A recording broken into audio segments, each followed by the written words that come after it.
Bom dia! Sejam todos muito bem-vindos a mais um programa Pesquisar.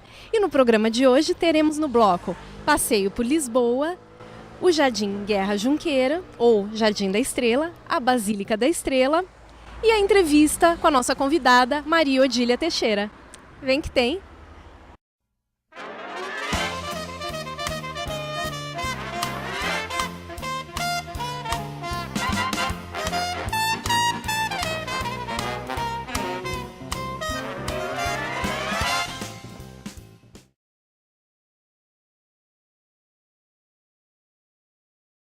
O Jardim Guerra Junqueira, mais conhecido como Jardim da Estrela, localiza-se no bairro da Lapa e data do final do século XIX. Ele é um jardim romântico de estilo inglês e ele possui 4,6 hectares. Possui canteiros, um lago com patos, cisnes, gansos e carpas, um coreto onde costuma haver apresentações musicais no verão e 6 estátuas. Uma delas, a Fonte da Vida, Antero de Quintal, de Salvador Barata Feio, a Torta Borda, de Costa Mota, a Guardadora de Patos, de Costa Mota e Francisco Santos, o Cavador, também de Costa Mota, e o Despertar, de José Simões de Almeida. Apresenta também uma vasta gama de espécies vegetais.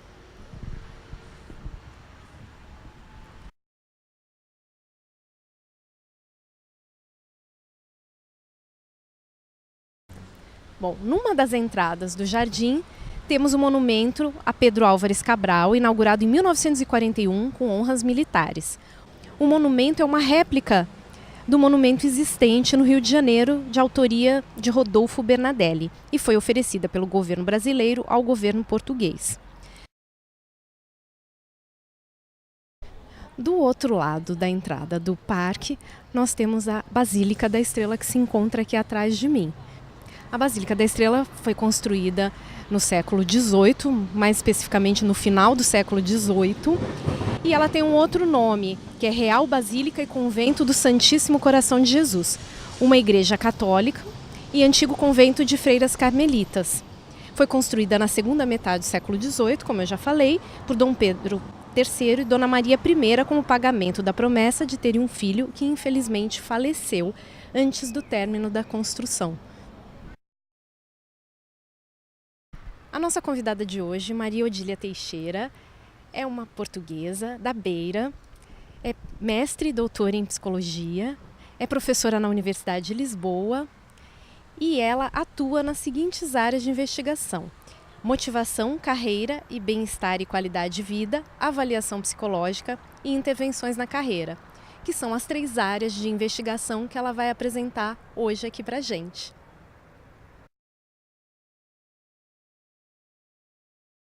Então estamos aqui já de volta, agora sim com a nossa convidada, Maria Odília Teixeira. Maria Odília, quero agradecer a sua presença aqui no nosso programa. Seja muito bem-vinda ao programa Pesquisar. E é um prazer ter você aqui, com os sinos da Basílica da Estrela. Eu queria que você contasse um pouquinho da pesquisa que você vai apresentar para a gente. Ora bem, Marisa, muito boa tarde a todos. Eu propriamente já não sou investigadora júnior, não é? Já sou sénior. E como sendo sénior, eu talvez fosse interessante referir as linhas de investigação que eu tenho feito ao longo da minha vida profissional, da minha vida de carreira. E digamos, ao colocar-me este desafio e refletindo um pouco sobre isto, eu posso talvez distinguir 3 linhas de investigação. Uma das linhas de investigação que eu fui desenvolvendo e fui construindo tem a ver com os processos motivacionais no âmbito da carreira. E quando falo na carreira, falo na vida de carreira.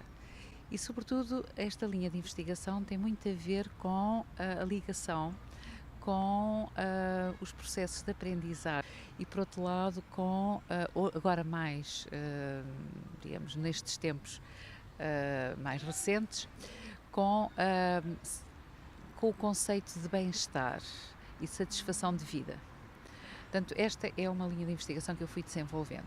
A segunda linha de investigação que eu fui desenvolvendo ao longo do tempo tem a ver com a avaliação psicológica e que, digamos, trabalhei, adaptei, construí alguns instrumentos de adaptação, de avaliação psicológica, também no contexto do aconselhamento da carreira, para serem utilizados no contexto do aconselhamento da carreira.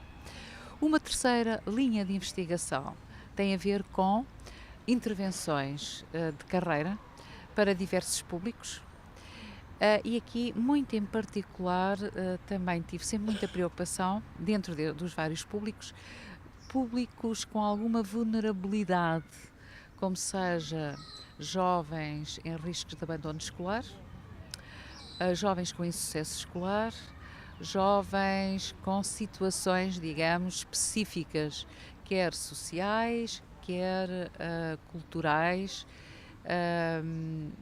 em termos da sociedade ou em termos da própria escola. Portanto, estas são as 3 grandes linhas de investigação e que, digamos, que se concretizaram em algumas, digamos, estão em curso e relativamente aos quais eu sinto grande entusiasmo e julgo que são projetos com relevância do ponto de vista motivacional e da equipa que trabalha comigo.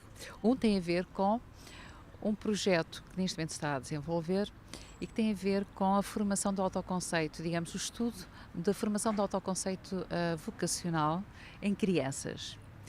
Isto é um projeto muito interessante, com muitas implicações, quer do ponto de vista teórico, quer do ponto de vista prático.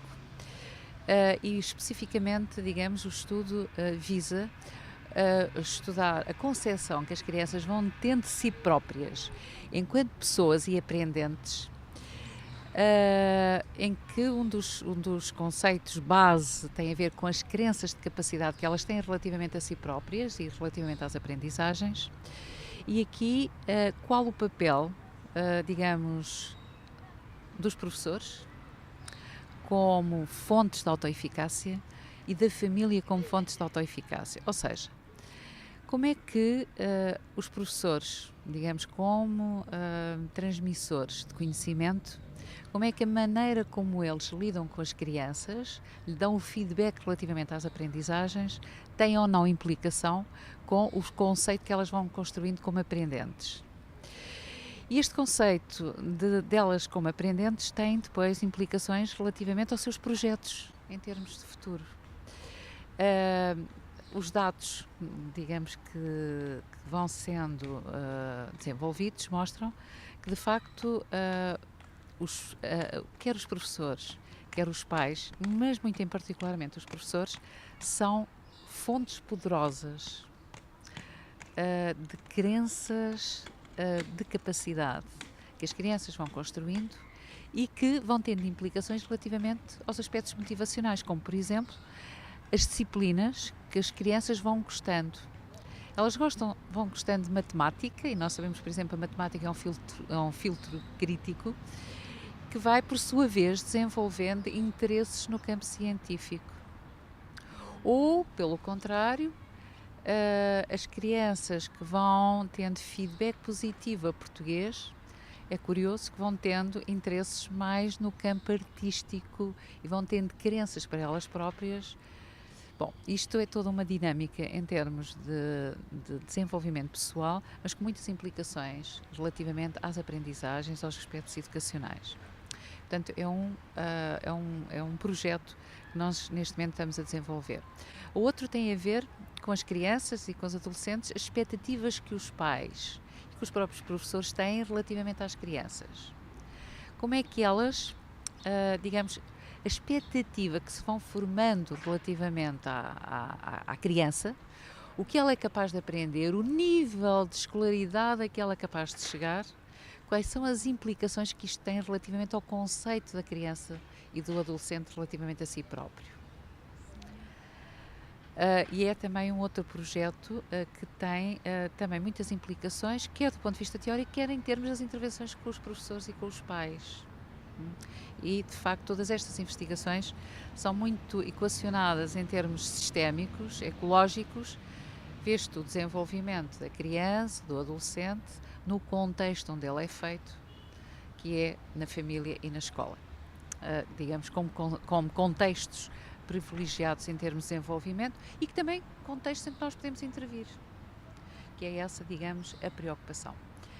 Depois, ainda relativamente à outra, digamos, à outra dimensão, que é o bem-estar, é em que medida é que os projetos de carreira, os objetivos de carreira, que são de facto objetivos prioritários em termos de vida, aliás já o Freud dizia que era o amor e o trabalho que mais nos ligava com a vida, como é que a carreira tem implicações no bem-estar pessoal, no bem-estar, na qualidade de vida. E esse é digamos, um projeto que também está, digamos, em termos de desenvolvimento, que há poucos, apesar de nós dizermos que o desenvolvimento é holístico, mas depois há poucas investigações que mostrem, de facto, como estas relações são feitas e como é que a interação entre as diferentes tarefas e os diferentes papéis se conjuga. Eu julgo que é também uma linha de investigação que pode, digamos, dentro dos processos motivacionais, pode ser bem interessante e que tem bastantes implicações, digamos, com o dia-a-dia e com as nossas intervenções como psicólogos. Pelo que eu percebi, então você trabalha muito, né? Ela tá com 3 áreas aí. Como que surgiu a ideia de desenvolver essas pesquisas, esses projetos? O tema do meu doutorado foi personalidade e motivação no desenvolvimento da carreira. E depois tinha como subtítulo traços de personalidade, valores, interesse e autoconceito. E de facto já era um tema bastante abrangente, bastante holístico e que tinha de facto esta raiz que eu depois fui diversificando e que entretanto fui desenvolvendo outras linhas, porque de facto a investigação, uma das coisas boas da investigação é a necessidade que nós temos de nos atualizar, não é? E das coisas irem sendo construídas. No entanto, eu já agora gostava só de referir um outro aspecto que tem a ver exatamente com a motivação básica e com a minha preocupação básica, que tem a ver com os programas de intervenção para os públicos vulneráveis. Ou seja, repare, a investigação e a psicologia, e não só a psicologia, mas as ciências sociais, há um autor que diz que as teorias são feitas pela classe média, as amostras são da classe média e as conclusões são generalizadas à população em geral. E geralmente as franjas, que hoje cada vez mais se vão tornando grandes, digamos, elas não entram e são generalizados os resultados. E daí que uma das minhas preocupações foi sempre, digamos, integrar essas franjas e, em termos das intervenções, pensar, digamos, nos públicos vulneráveis, porque isto tem, digamos, tem preocupações de natureza social, mas também de aproveitamento dos próprios recursos. De uma certa forma, você já acabou introduzindo a minha próxima pergunta, porque eu gostaria de saber que contribuições que o seu trabalho traz para a nossa sociedade, para as pessoas. De uma certa forma, você já começou a falar, gostaria só que você complementasse um pouquinho mais. Sim, julgo que tem a ver, pronto, de facto eu já frisei isso, que tem parte muito de preocupações de natureza social, individual. Eu colocava um pouco as minhas preocupações e que motivaram, fatores que motivaram as pesquisas, tem a ver com fatores individuais, ou seja, o estudo dos fatores que contribuem em termos de desenvolvimento. E repare, eu falei nas crianças, porque eu penso que é na infância em que se joga grande parte em termos dos aspectos educacionais, em termos individuais, em termos de grupo, família, escola, e por outro lado também sociais, e depois em termos do país, da dimensão do país. Repare, quando nós estamos a falar em investigação em contexto educacional, nós estamos a pesquisar e estamos a intervir. Quando eu falo em termos de investigação e intervenção, estamos a falar nos recursos humanos da próxima geração. E, portanto, tem todo um impacto, toda uma intervenção que nós temos de estar conscientes disso. E eu, de facto, essa é uma das preocupações que me persegue e que está muito presente em termos dos meus temas de pesquisa. Então, é interessante que a explicação aqui que você deu não é só em termos sociais, mas em termos de futuro. Isso é bem interessante. É uma contribuição também para o futuro a longo prazo. Relativamente a alguns dos resultados que eu acho interessante, posso dizer que as pesquisas têm sido muito encorajadoras e têm, digamos, estimulado também, digamos, o desenvolvimento dessas mesmas linhas de investigação. Relativamente aos programas, como eu há pouco já referi, o programa surgiu, este conjunto de programas surgiu exatamente pela preocupação que uma determinada escola, que é uma escola que está situada num bairro muito complicado aqui na região de Lisboa, com grandes problemas sociais e que eu costumo brincar, dizer que aparecem na televisão geralmente pelas piores razões. E que havia duas turmas que estavam, de facto, com muitos problemas, quer em termos de resultados escolares, quer em termos de comportamento. E a psicóloga que estava na escola e que na altura também estava na faculdade a fazer uma pós-graduação, lançaram-lhe o problema e entretanto nós arregaçamos as mangas, como costumamos dizer, e começamos a pensar no problema a sério. E daí resultou um programa muito, muito, muito interessante, com estratégias e organização também muito específica para aquele público e que os resultados foram fantásticos.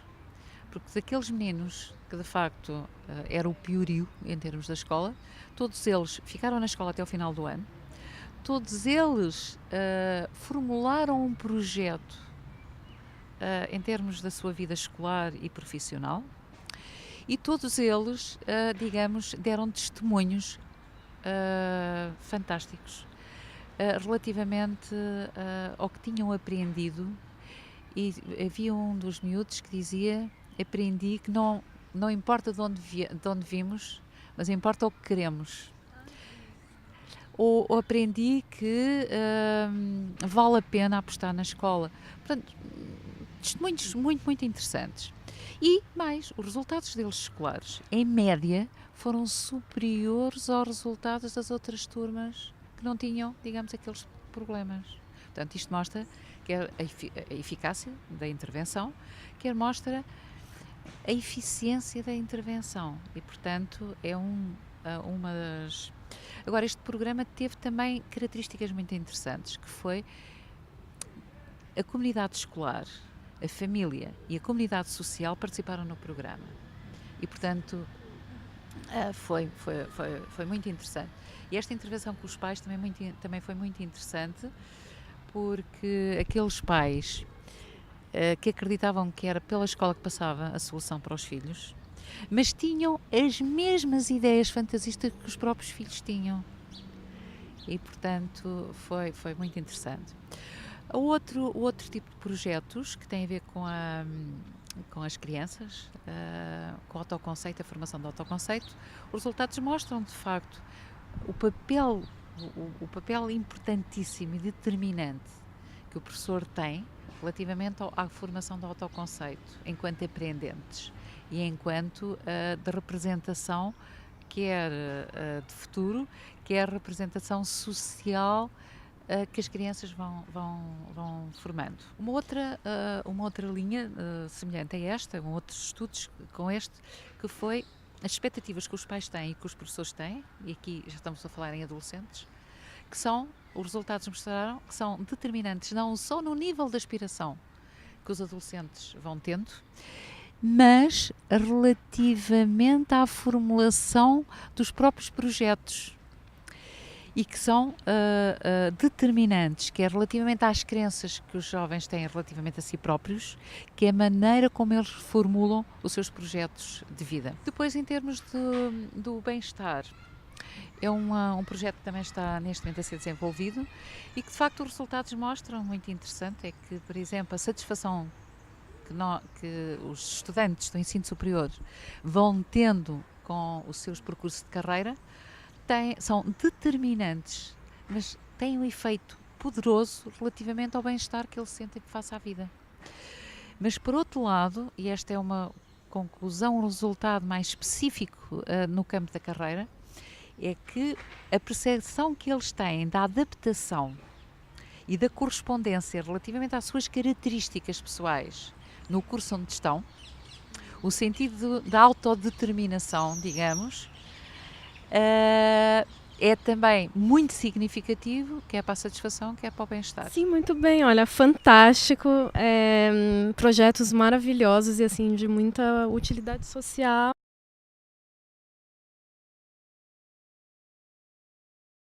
Então, que dicas que você dá para quem gostaria de ser um pesquisador? Digamos, o que é que eu reconheço em termos de características para a investigação? Eu diria que é necessário juízo crítico, em primeiro lugar. E o juízo crítico assenta em conhecimento.